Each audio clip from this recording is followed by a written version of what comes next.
I'm Sarah, 35 years old, and I froze at my sister Emma's wedding reception. Her new husband, Alex, had just cornered me in front of everyone, while Emma had just mocked my career as a child psychologist moments before.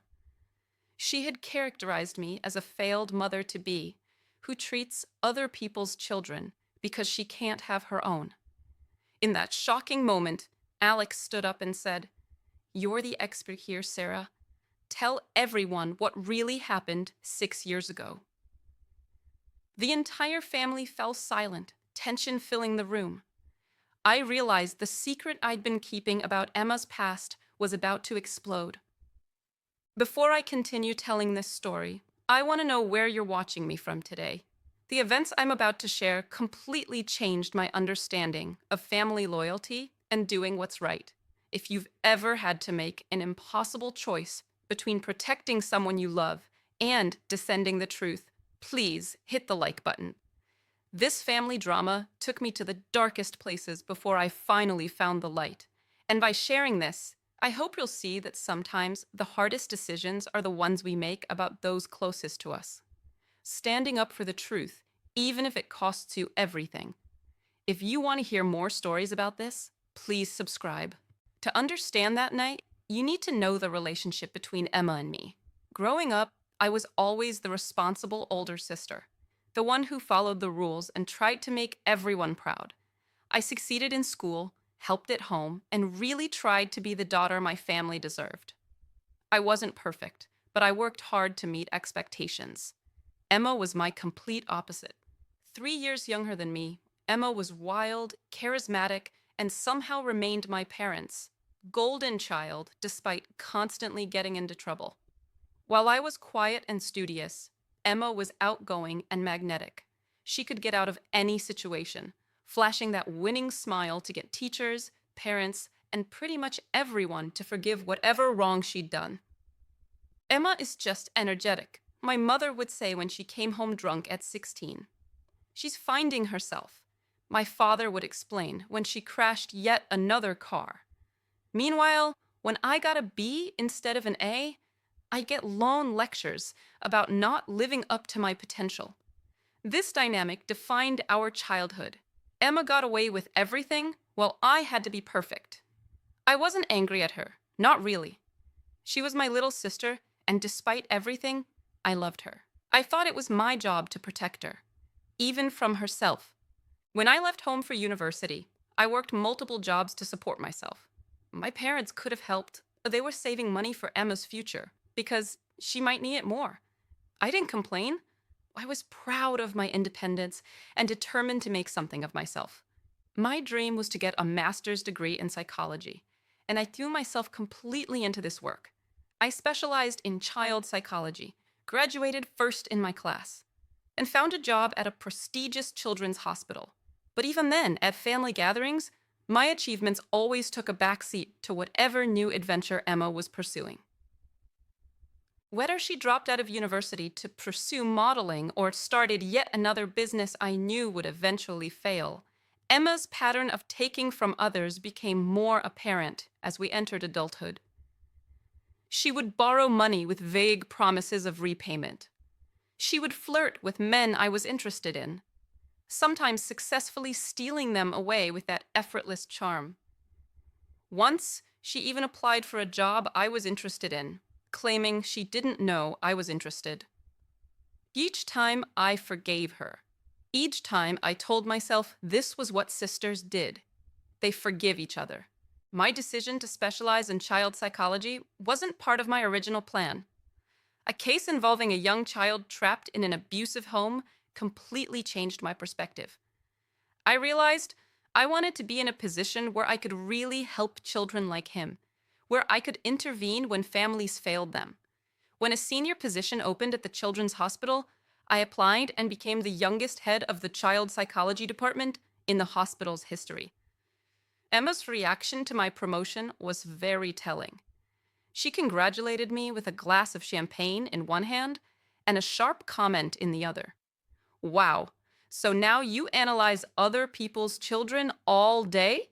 That's perfect for you, Miss Perfect." She laughed as if she were joking, but I saw the jealousy in her eyes. After this, Emma developed a new pattern. At every family gathering, she would find ways to belittle my career. "Did you break any children today, Dr. Sarah?" she would ask at Christmas dinner. Or she would introduce me to her friends as my sister who can't have her own children, so she fixes other people's. Every comment was delivered with a smile. Every barb was disguised as sisterly teasing. And when I finally objected, my parents would continue laughing and tell me to calm down. "She's just joking, Sarah," my mother would say. "Why are you always so sensitive?" What none of them knew, what none of them noticed, was that these words cut deeper because of what had happened 6 years ago. The secret that hurt me so much. During Emma's worst period, when I had to care for her son, the stress and trauma led me to develop serious endometriosis complications. Doctors warned me that the condition could affect my fertility, but at the time, all I cared about was keeping that little boy safe. By the time I had emotionally and physically recovered, the damage was done. I could no longer carry my own child. Emma knew this. She knew what had happened, what I had sacrificed, and yet she still mocked me for being childless. When Emma announced her engagement to Alex Morrison, I was genuinely happy for her. I knew Alex through professional circles. We had worked together on several child custody cases. He was kind, intelligent, and principled. Everything Emma's previous boyfriends had lacked. Maybe he would be a good influence on her, I thought. Maybe this relationship would finally help her grow up. But watching them together at family gatherings, I wondered, did Alex really know Emma? Could he see the selfish, sometimes cruel person beyond the charm? Or was he captivated by the glittering facade she presented to the world like everyone else? I kept my doubts to myself. After all, who was I to judge my sister's relationship? But as Emma's wedding approached, I couldn't shake the feeling that something was going to go very wrong. I just didn't expect it would be Alex himself who would bring down those walls. The wedding ceremony was held at an elegant country club, exactly the kind of event where Emma shined. All eyes on her, everyone gathered to celebrate her happiness. As usual, I arrived early to help with last-minute arrangements, despite Emma's assurances that everything was handled. "Sarah, darling, you didn't need to come early," my mother said while adjusting a centerpiece. "But since you're here, could you check if the seating arrangement is correct? Emma wants everything to be perfect." Of course she did. And of course, perfection was defined by Emma's standards. "Of course, Mom," I said, forcing a smile. "How many are we expecting?" "About 80. Family, friends, and Alex's colleagues. His family came in from Seattle yesterday." I nodded, wondering what Alex's family really thought of Emma, whether they saw through her game the way I did. By 7 o'clock, the hall was filled with guests, champagne flowing, and Emma was in her element, exactly where she wanted to be. She looked stunning in her designer wedding dress, her hand prominently displaying the huge diamond Alex had given her. Alex looked handsome in his tuxedo, his arm around Emma's waist, with a look of genuine admiration. Watching them together during their first dance, I wondered for a moment if I had misjudged everything. Maybe Emma really had changed. Maybe this was the beginning of a new chapter for her. "Sarah." Emma spotted me during dinner and called out, glowing with happiness. She pulled Alex over, radiating joy. "Here's my brilliant big sister. Everyone, meet Sarah the child whisperer. She thinks she understands children better than anyone." And just like that, I watched my hope crash. The evening had barely begun, and Emma was already taking aim. "You look beautiful, Emma," I said, choosing to ignore her comment. "Congratulations again, Alex." "I'm so happy for you both." Alex smiled warmly. "Thank you, Sarah. It means so much that you're here. Where else would she be?" Emma laughed.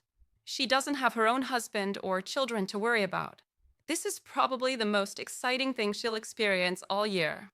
I felt my face flush, but I kept my composure. Several guests at nearby tables turned to listen. "Emma," Alex said with a gentle warning tone in his voice that Emma either didn't notice or chose to ignore. "Oh, Alex, I'm just teasing.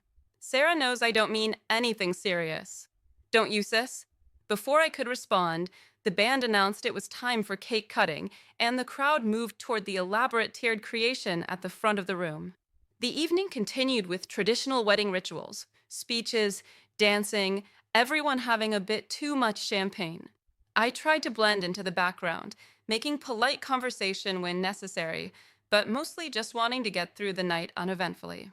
But as the evening progressed, Emma's attention increasingly turned to me. During the bouquet toss, she made sure I was pushed forward with the other single women, knowing full well how uncomfortable this would make me. "Come on, Sarah, your turn to catch some luck in love."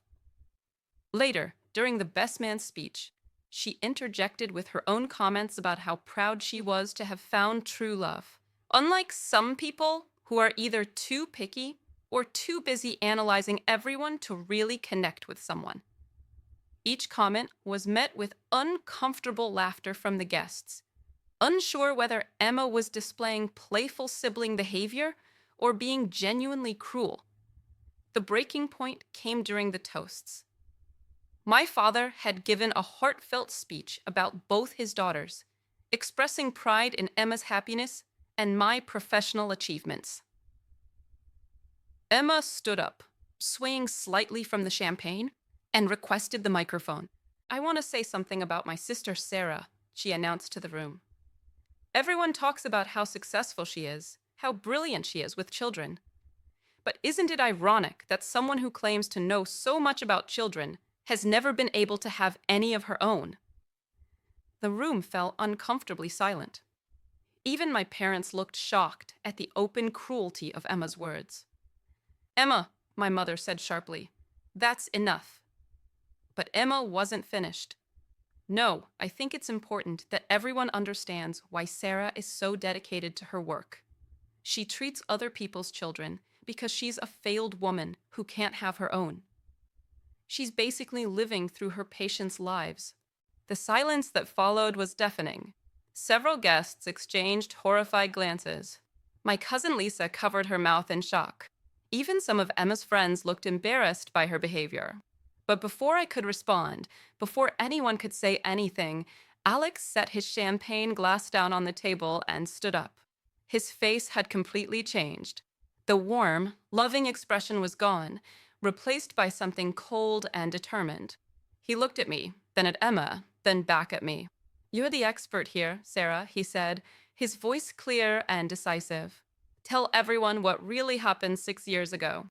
The tension in the room became suffocating. Emma's face lost all color. "Alex, what are you doing?" she hissed, suddenly completely sober. But Alex's eyes stayed on me, waiting, challenging. And in that moment, I knew. Somehow, Alex had discovered the truth. The secret I had kept for 6 years at great personal cost. The secret that had shaped my career, my relationships, my identity. The question was, did I finally have the courage to say it out loud? I had stayed silent for years to protect my sister.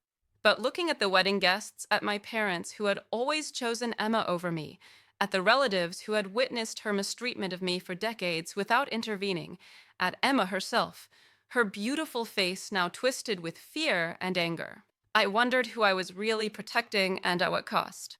The secret from 6 years ago was eating me alive from the inside. Maybe it was finally time to let it out. 6 years ago, my life was different.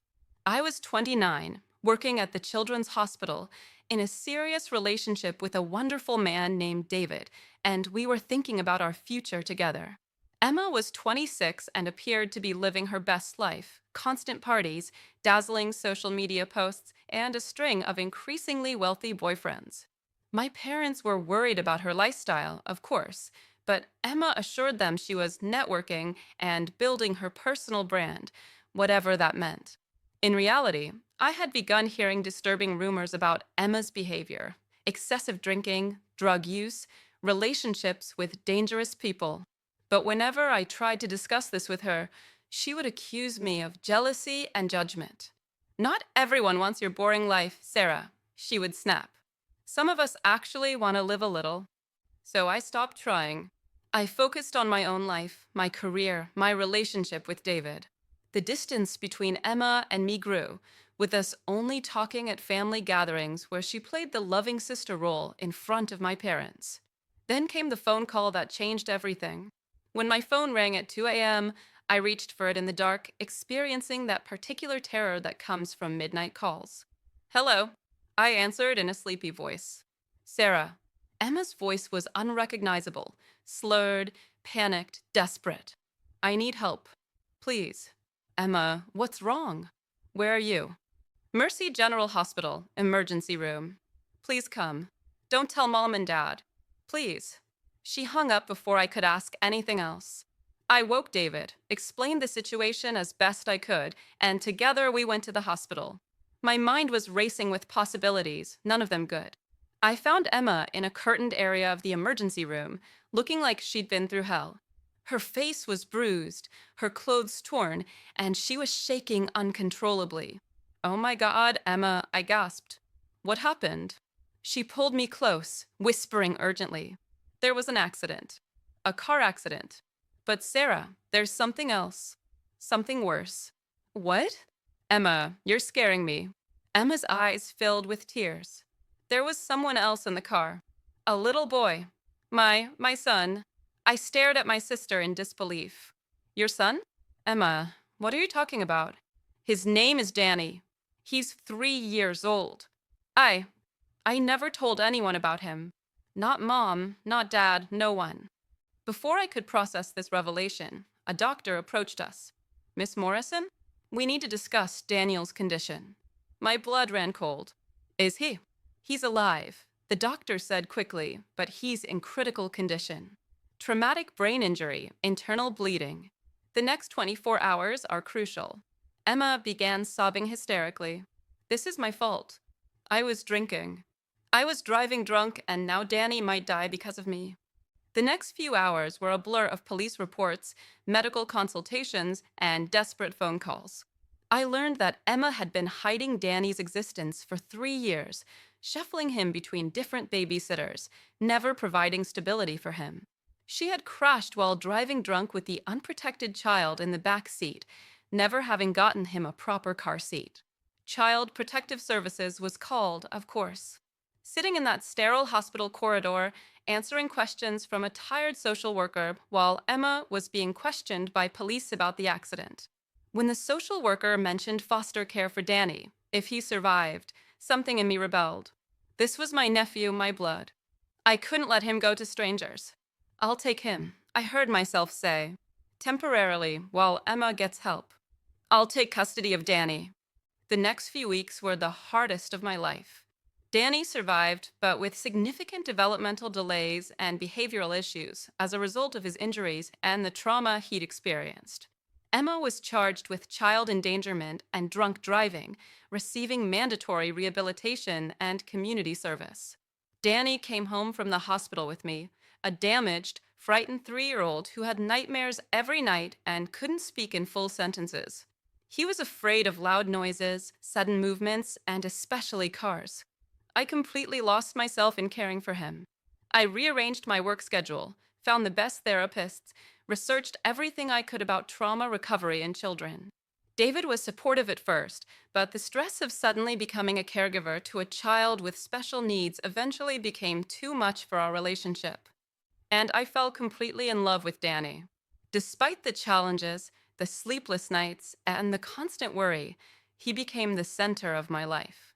He was sweet and funny when he felt safe, incredibly bright despite his delays, and so desperately in need of stability and love. The stress of those months, the long hours, the emotional demands, the fear I felt for Danny's future took a heavy toll on my health. I eventually developed stress-related complications that led to an endometriosis flare-up that would take away my fertility. At the time, busy caring for Danny, I didn't fully understand what I was losing. Emma completed her rehabilitation program 8 months later and returned with a new boyfriend, Marcus, a wealthy tech entrepreneur who seemed genuinely committed to helping her get her life together. I'm ready to be a mother now, Emma announced on her first visit to my apartment. Marcus and I are getting married. He's excited about being Danny's stepfather. I stared at my sister in disbelief. After everything that had happened, After all the progress Danny had made with me, Emma expected to simply walk in and take back her son as if she'd left him with a babysitter.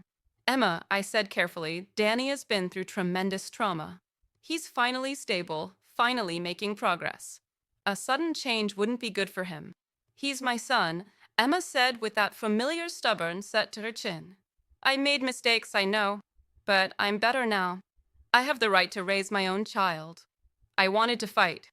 I wanted to point out that rights come with responsibilities. Responsibilities Emma had abandoned when she drove drunk with her son in the car. I wanted to fight for Danny with everything I had. But Marcus mentioned expensive lawyers, and as much as I loved Danny, as much as I believed he was better off with me, I realized I was just his aunt. Emma was his mother, and if she could prove she was sober and stable, no court would rule against her. So I did what I thought was right. I worked with Emma and Marcus to facilitate Danny's transition back to his mother's care. I arranged continued therapy sessions, made Emma promise to maintain his routines, to always put his needs first. I will, Emma assured me.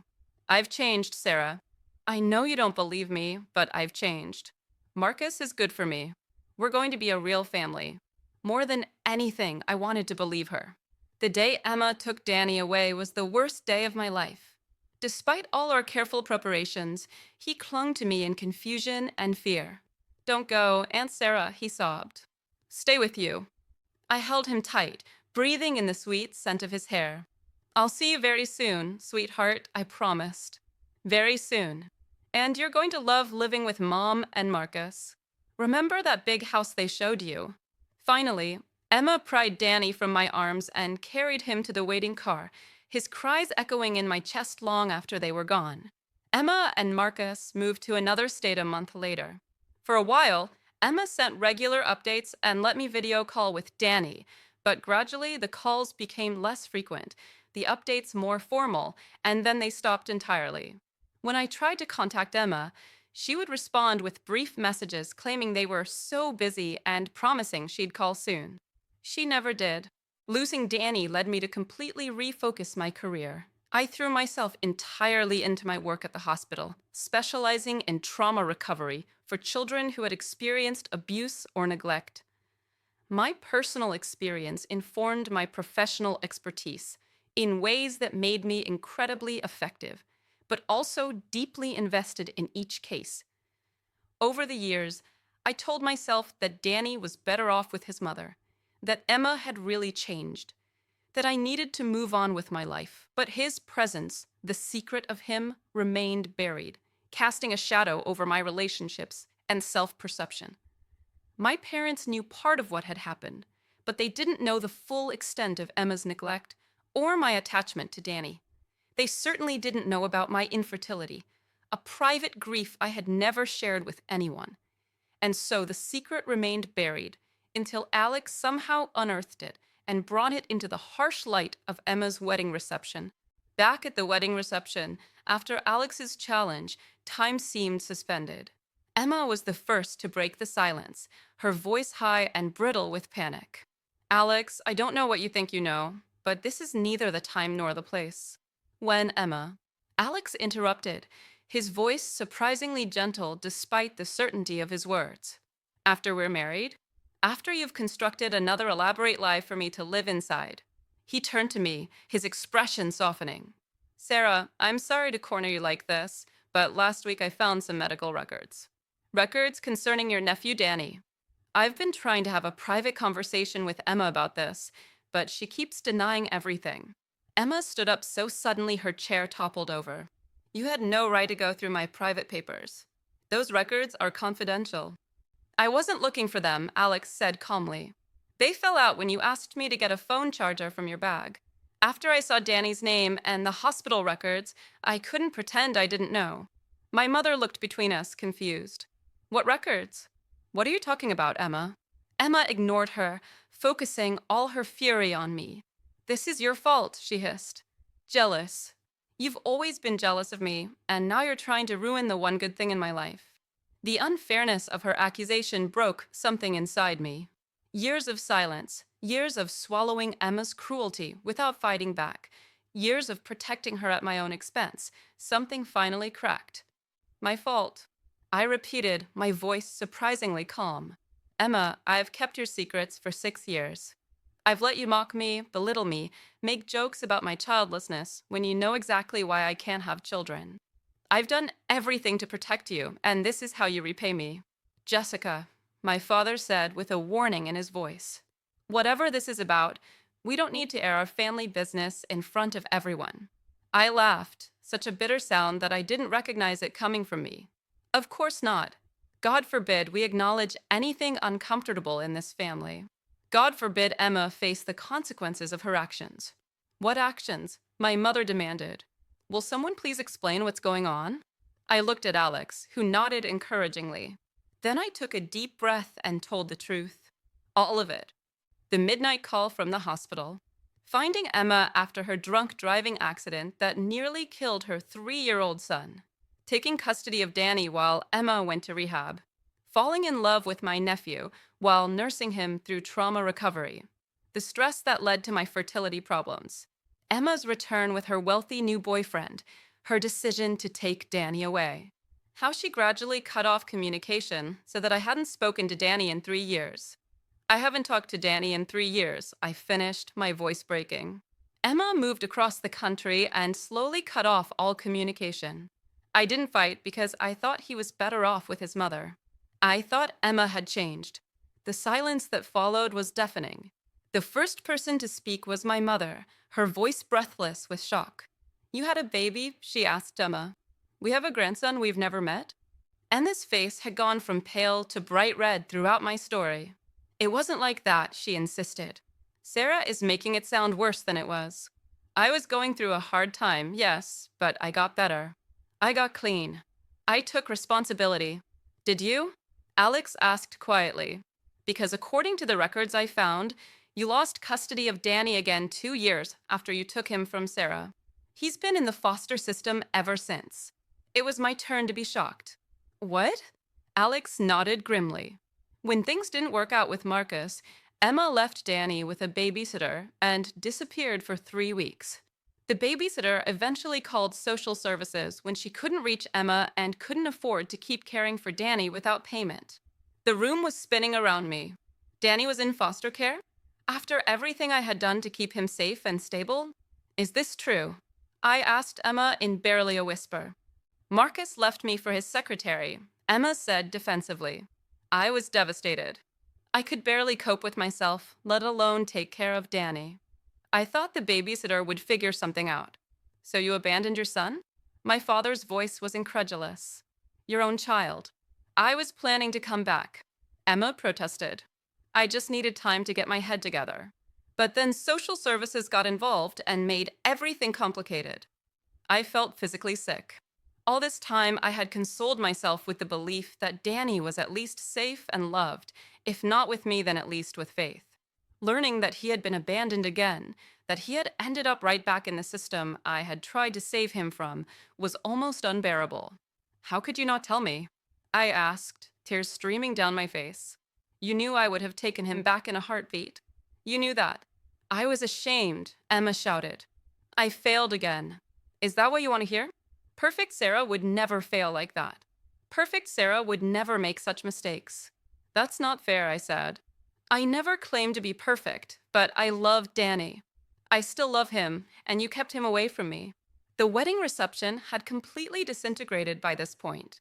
Guests were whispering among themselves, some looking shocked, others judgmental. Some of Emma's friends looked openly uncomfortable, trying to blend into the background of this family drama. My Aunt Gloria stood up. I think we should give the family some privacy to work this out, she suggested diplomatically. Emma, Alex, congratulations again on your wedding. Murmurs were heard as guests began making excuses and leaving. Within minutes, only close family and a few close friends remained. I can't believe you did this, Emma said to Alex after the last guest left. You humiliated me in front of everyone. I didn't want to, Alex replied. I've been trying to have a private conversation with you for weeks, but you kept avoiding talking. And after seeing how you treated Sarah tonight, I couldn't stay silent anymore. So you decided to blow up our wedding reception? Great timing, Alex. Emma, my father interrupted. Stop trying to make this about Alex. This is about you lying to us for years. About having a child we never knew about. About abandoning that child not once, but twice. Emma's eyes filled with tears. I knew you'd judge me. That's why I didn't tell you. We're your parents, my mother said, her voice breaking. We would have helped you. We would have been there for you and our grandson. Like you were there when Sarah took Danny? Emma shot back bitterly. You didn't even offer to help then. Because you were in rehab for drunk driving, my father shouted.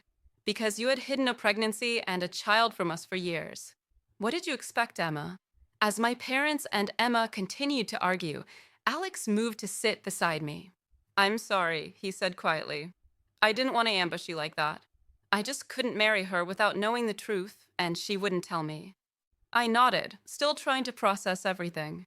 How much do you know about Danny? Where he is now? Not much more than I told you. The records I found were from 2 years ago. I don't know his current placement. I have to find him, I said, a new determination filling me. I need to know he's okay. Alex squeezed my hand. I'll help you. I have connections in family law. We can find his current placement. Across the room, the argument had escalated. Emma was crying now, my mother was crying too, and my father looked more defeated than I'd ever seen him. This is all Sarah's fault, Emma sobbed. She's always been jealous of me. She turned you against me, and now she's turned Alex against me too. My mother, surprisingly, rolled her eyes. Emma, stop it. This victim act might work on strangers, but we've known you your whole life. This situation is entirely the result of your own actions. Emma stared at my mother in disbelief. Perhaps for the first time, my mother was holding Emma accountable instead of making excuses for her. I'm leaving, Emma announced, grabbing her purse. Alex, are you coming? Alex stood up but didn't move toward her. I think we need some time apart, Emma. This is a lot to process. Are you leaving me? On our wedding night. I'm not leaving you. I'm just saying we need time. I need to understand who I married. Fine, Emma spat. Take your time. But don't expect me to be waiting when you finally come to your senses. She stormed out, her wedding dress trailing behind her, leaving the rest of us in frozen silence. The next few months were a whirlwind of investigation and legal proceedings. True to his word, Alex helped me find Danny's current placement through his legal connections. My nephew was in a specialized foster home for children with developmental delays, his third placement in 2 years. The foster mother, Mrs. Patricia Wells, was kind but overwhelmed. She was caring for 4 children with special needs, and while she loved Danny, she admitted he would benefit from more individual attention. He's such a sweet boy, she said in our first long conversation. But he has nightmares, attachment issues. Sometimes, especially when he's upset, he talks about an Aunt Sarah. Is that you? Yes, I whispered, tears streaming down my face. That's me. Reuniting with Danny after 3 years was both wonderful and heartbreaking. He was 6 now, taller, but still recognizable as the little boy I had loved and cared for. At first, he was distant, unsure whether to trust this connection to his past. Aunt Sarah, he said hesitantly when Mrs. Wells introduced us. Did you come back? I came back, I confirmed, kneeling to his level. I'm so sorry it took so long, sweetheart. He studied my face carefully, then asked the question that broke my heart. Are you going to leave again? No, Danny, I'm never going to leave you again. The legal process of gaining custody was complex, but ultimately successful. Emma had signed away her parental rights during one of her disappearances, clearing the way for my adoption petition. My professional reputation, stable home, and previous relationship with Danny all worked in my favor. The day the adoption was finalized was one of the happiest days of my life. Danny sat beside me in court, his small hand in mine, as the judge officially made him my son. How does it feel to be Danny Morrison? The judge asked him kindly. Danny looked at me with a big smile. Good. I always wanted Aunt Sarah to be my real mom. Emma never contested the adoption. In fact, she seemed relieved to be free of the responsibility. She and Alex divorced 6 months after their wedding, and she moved to California claiming she was starting fresh. My parents, after getting over their shock, enthusiastically embraced their grandparent roles. They had missed 6 years of Danny's life, and now they had no intention of missing any more. How did you do it? My mother said one day, watching Danny play in the backyard. Keeping this secret for so long, protecting Emma even when she didn't deserve it. I thought it was the right thing to do, I replied. I thought I was being a good sister. You were a good sister, she said firmly. But Emma wasn't a good sister to you, or a good mother to Danny. I'm ashamed it took us so long to see it. Alex remained a friend throughout the transition and beyond. He helped with legal paperwork, attended Danny's school events, and became an uncle figure to my son. Do you ever regret it? He asked one day as we watched Danny play soccer with his new teammates. Exposing Emma's secrets? Breaking up the family dynamics? I considered the question carefully. I regret that it had to happen that way, I said finally. I wish Emma could have told the truth herself, could have taken responsibility for her actions. But I don't regret fighting for Danny. He deserved better than what he was getting. Alex nodded. For what it's worth, you're doing an amazing job mothering him. He's thriving with you. Danny really was thriving. The stability and love he found in our home had helped him overcome most of his developmental delays. He was doing well in school, had made friends, and rarely had nightmares anymore. One evening, about a year after the adoption was finalized, Danny came to me with a drawing he'd made at school. It showed two stick figures, one tall, one small, standing together under a rainbow. This is you and me, he explained proudly. My teacher told us to draw our family. It's beautiful, I said, hanging it on the refrigerator with his other artwork. I love you, Danny. I love you too, Mom, he said, the word coming so naturally now that it was hard to remember when he hadn't used it. That night, as I was tucking him into bed, Danny looked at me with those serious eyes that reminded me so much of Emma at that age. Mom, will my first mom ever come back? He asked. I sat on the edge of his bed, choosing my words carefully. I don't know, sweetheart. Your birth mother has a lot of problems that make it hard for her to be a good parent. But that's not because of anything you did. It's not your fault. I know, he said with mature wisdom. Mrs. Wells explained to me. Some grown-ups aren't ready to take care of children even if they love them. That's right, I said, marveling at his insight. And you know what? You don't have to worry about that anymore. I'm your mom now, and I'm not going anywhere. He smiled and snuggled deeper into his blankets. I'm happy you're my mom. You're the best mom. As I turned off his light and closed his door, I reflected on the journey that had brought us to this moment. The pain of that wedding night seemed like a lifetime ago, even though it had been less than 2 years. Emma's cruel words, the family confrontation, the months of legal battles, all of it had led to this, a little boy finally finding the stable, loving home he deserved. I returned to my living room and picked up a photo from the mantelpiece, Danny and me at his school's science fair, both of us grinning as we showed off his volcano project. Next to it was another photo, my parents and Danny at Christmas, all three of them laughing at something he'd said. My phone buzzed with a message from Alex. Hope Danny's soccer game went well today. Looking forward to hearing about it at Sunday dinner. I smiled and typed back, he scored 2 goals. Very excited to tell you about it. Alex had become like family to us over the past year. Despite everything with Emma, or perhaps because of it, we had developed a deep friendship based on mutual respect and shared love for Danny. There was nothing romantic between us. We both understood that, but he had become one of the most important people in our lives. A few weeks later, I received an unexpected letter in the mail. The return address showed no name, but I recognized Emma's handwriting immediately. I stared at the envelope for a long time, not sure if I was ready to open it, not sure if I was ready to hear from her. Inside was a brief letter and a check. Sarah, I know I don't have the right to contact you after everything, but I wanted you to know I've been following Danny's progress through Mom and Dad. I'm happy he's doing well with you. I'm happy he's happy. I'm in real therapy now, not just court-ordered classes. I'm starting to understand how much damage I've done, not just to Danny, but to you and our whole family.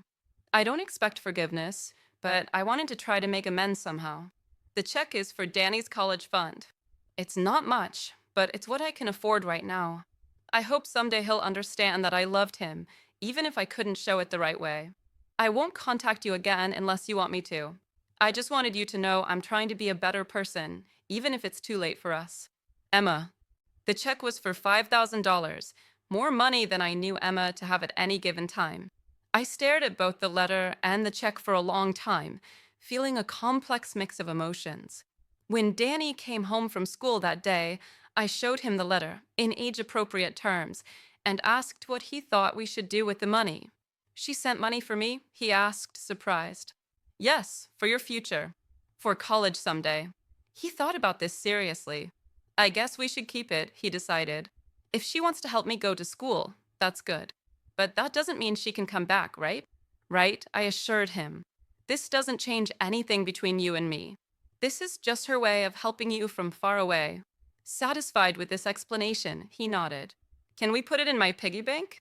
I laughed. We'll put it in a special bank account for you. That evening, after Danny was asleep, I called my parents to tell them about Emma's letter. She asks about Danny every time she calls, my mother admitted. We weren't sure whether to tell you.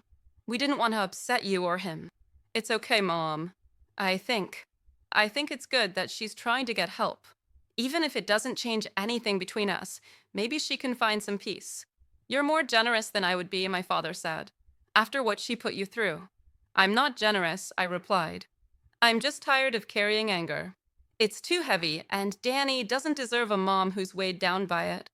6 months later, I was promoted to chief of pediatric psychology at the hospital. In my acceptance speech to the staff, I found myself talking about how personal experiences can inform professional expertise without compromising objectivity.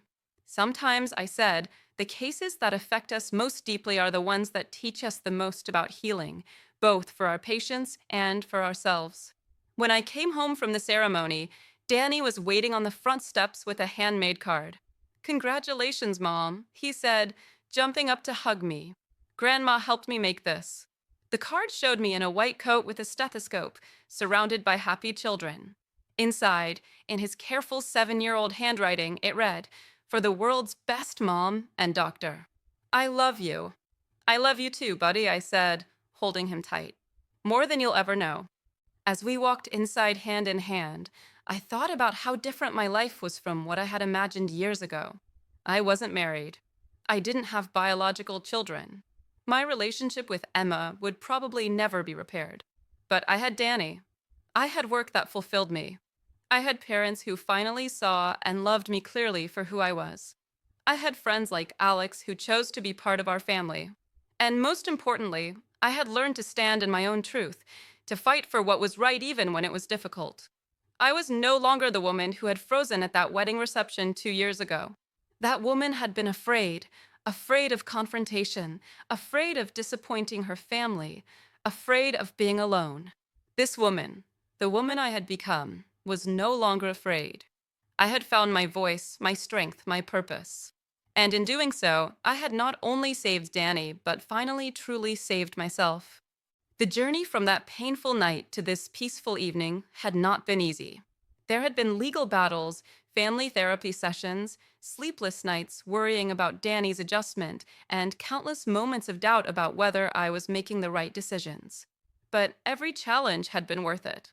Every difficult conversation, every tear shed, every moment I stood firm when others wanted me to back down, all of it had led to this, a little boy who felt safe and loved, a family that was honest instead of perfect, and a woman who finally knew her own worth.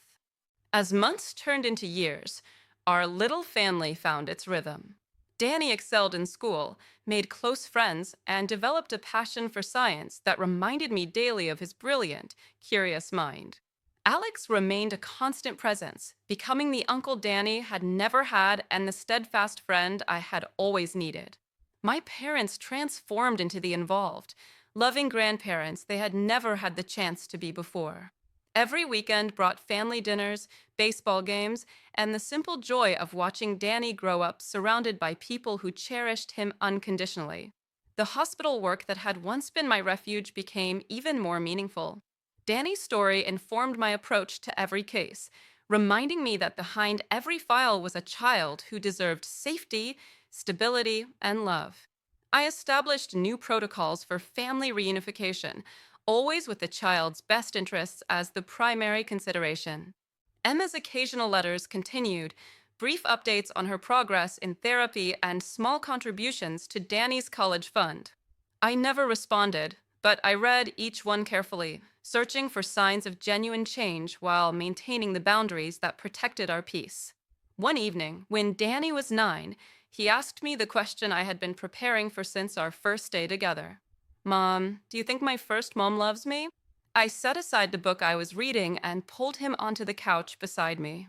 I think she loves you the best way she knows how, I said carefully. But loving someone and being able to take care of them are two different things.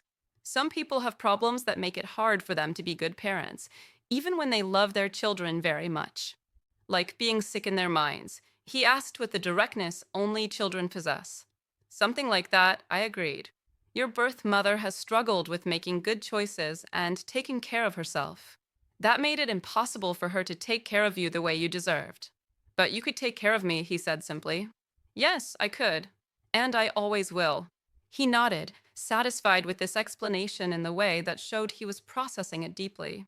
These conversations would continue as he grew older, becoming more complex as his understanding deepened, but the foundation would remain the same. He was wanted, he was safe, and his story was not his fault. Now, 3 years after that explosive wedding reception, I can see how that terrible night was actually the beginning of our salvation. Alex's courage in demanding the truth, Emma's cruelty that finally pushed me to fight back, the family confrontation that cleared the air, all of it was necessary to bring Danny home where he belonged. The child who once cowered at loud noises now fills our house with laughter.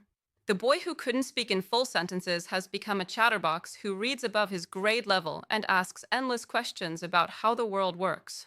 The frightened 3-year-old has grown into a confident, compassionate kid who makes friends easily and stands up for others who need help. Sometimes Emma's features surface in his expressions, reminding me that genetics run deep and that part of his story will always include her. But nurture has proven stronger than nature, and the man he's becoming reflects the stability and love that have surrounded him for the past several years. Alex and I often talk about the choices that brought us together as friends. His marriage to Emma lasted only months, but his place in our family has endured. He jokes that he got the better end of the deal, losing a wife who couldn't tell the truth, but gaining a son who fills his life with joy and purpose. My parents, once Emma's unwitting enablers, have become fierce protectors of Danny's well-being. They speak of him with pride, share his accomplishments with anyone who will listen, and have worked hard to understand their role in the family dynamics that allowed Emma's behavior to continue unchecked for so long. The extended family has slowly rebuilt around honesty instead of avoidance. Holiday gatherings are smaller now but more genuine. Difficult conversations happen when they need to, and everyone understands that protecting Danny's stability comes before keeping family secrets. My professional life was transformed by this experience in ways I couldn't have anticipated. The hospital board, impressed by my advocacy skills and understanding of complex family dynamics, asked me to lead a new initiative connecting child psychology services with family court proceedings. The work is challenging but deeply rewarding, ensuring that children's voices are heard and their needs prioritized in custody decisions. I often think about the other children in similar situations, those caught between parents who love them but can't care for them properly, those shuffled through systems that don't always recognize their individual needs. Danny's story has become a template for understanding how trauma affects development and how healing is possible with the right support.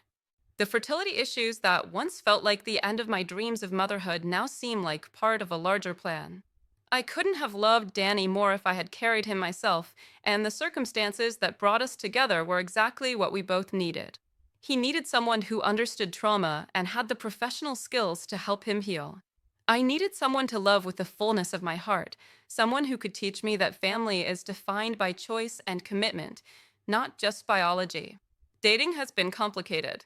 Some men are intimidated by my instant family situation. Others are put off by the drama of Danny's origins. But the right person, when he comes along, will understand that Danny and I are a package deal and that our bond is unbreakable. Until then, we're content with our chosen family of friends and relatives who celebrate our unconventional but deeply loving home. Through my parents, I hear occasional updates about Emma's progress. She completed a long-term residential treatment program and has maintained sobriety for over 2 years now. She's working as a counselor at a women's shelter, helping other mothers navigate addiction and family crises. The irony isn't lost on me that she's now using her experience with failure to help others succeed. Her letters have evolved from defensive explanations to genuine accountability. She speaks of the shame she carries for abandoning Danny, the regret she feels about the years of cruelty toward me, and the daily work of becoming someone worthy of redemption. She's never asked to see Danny or requested contact beyond the occasional letter, respecting the boundaries I've established. Part of me wonders if she'll ever be truly healthy enough to have a relationship with her son. Another part of me knows that decision will be Danny's to make when he's old enough to understand all the complexities involved. For now, it's enough that she's no longer actively harmful and that she's contributing to his future in the small ways she can. The check contributions have continued, small but consistent amounts that add up over time. By the time Danny reaches college age, there will be a substantial fund waiting for him, not enough to cover everything, but a meaningful contribution to his education. It's perhaps the most responsible thing Emma has ever done as a parent, this long-distance investment in her son's future. As Danny has grown older, he's developed his own understanding of his complicated origins. He knows he has a birth mother who couldn't take care of him and an adoptive mother who chose to love him. He knows his early years were difficult, but that those experiences made him stronger and more empathetic. He's protective of our family unit, quick to correct anyone who suggests I'm just his aunt or that our relationship is somehow less valid than biological parenthood. To him, I'm simply mom, and he's simply my son. The details of how we found each other matter less than the security of knowing we'll never be separated again. His teachers consistently comment on his kindness toward classmates who are struggling, his instinct to include children who seem left out. The trauma that could have made him fearful or aggressive has instead cultivated compassion and resilience. He understands, in ways most children don't, that families come in all shapes and that love is measured by actions, not words. The nightmares stopped completely when he turned 8. The speech delays have been fully resolved. The attachment issues that once made it hard for him to trust adults have given way to an ability to form deep, meaningful relationships. Every milestone feels like a victory, proof that with enough love and stability, children can overcome even the most difficult beginnings. Looking back on that wedding reception confrontation, I understand now that Alex's challenge wasn't cruel. It was necessary. He saw what I couldn't see at the time, that my silence was enabling Emma's continued harmful behavior and preventing Danny from getting the help he needed. By forcing the truth into the open, he created the crisis that led to resolution. The family shame that I had worked so hard to avoid turned out to be temporary and manageable. The relationships that couldn't survive honesty weren't relationships worth preserving. The people who mattered, my parents, Danny, Alex, close friends, emerged from the crisis with deeper understanding and stronger connections. I learned that protecting someone from consequences isn't kindness, it's enabling. That family loyalty doesn't mean covering up harmful behavior. That love sometimes requires difficult conversations and firm boundaries. That children's well-being must always take precedence over adult comfort. The woman who stood frozen at that wedding reception was trapped by fear, fear of judgment, fear of conflict, fear of loss. The woman I became learned that the things we fear most often turn out to be survivable, and that the growth that comes from facing truth is worth temporary discomfort. Danny is 10 now, curious about the world and secure in his place in it. He plays violin, participates in science club, and has developed a particular fascination with marine biology. We take annual trips to the coast, where he studies tide pools and talks about becoming an oceanographer.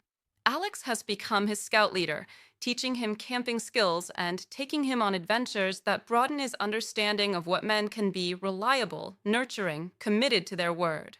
Their bond is one of the unexpected gifts that came from that painful period of truth telling. My parents have embraced their second chance at grandparenthood with enthusiasm. They attend every school concert, every soccer game, every science fair presentation. They've learned to ask Danny about his interests and feelings, to see him as an individual rather than just a reflection of family expectations. The extended family has rallied around Danny in ways that sometimes surprise me.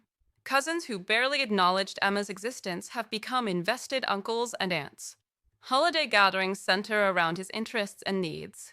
He has become, in many ways, the family's second chance to get childhood right. Our home is filled with the ordinary magic of family life: homework sessions at the kitchen table, movie nights with homemade popcorn, bedtime stories that turn into deep conversations about life and dreams. These simple routines, so hard won and precious, are the real victory of our journey. Sometimes I think about alternate versions of our story. What if I had never gotten that midnight call? What if I had refused to take Danny in during Emma's crisis? What if Alex hadn't found those medical records or had chosen to keep quiet about them? In every scenario, I see a little boy who didn't get the chances he deserved and a woman who remained trapped by her own fears and limitations. The path we took was painful, but it was the only one that led to healing for both of us.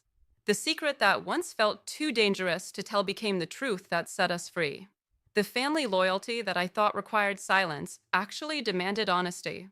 The love I was afraid to claim openly became the foundation of our rebuilt lives. Danny and I are living proof that families can be healed, that trust can be rebuilt, that love, real, consistent, selfless love, always finds a way to triumph. Our story continues to unfold with each day we wake up together, each challenge we face as a team, each moment of ordinary joy that fills our home with light. The wedding reception that seemed to destroy everything actually revealed what was already broken and cleared the way for something beautiful to grow in its place.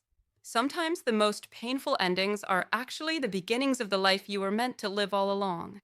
This story is a testament to the power of choosing truth over comfort, love over fear, and justice over false peace.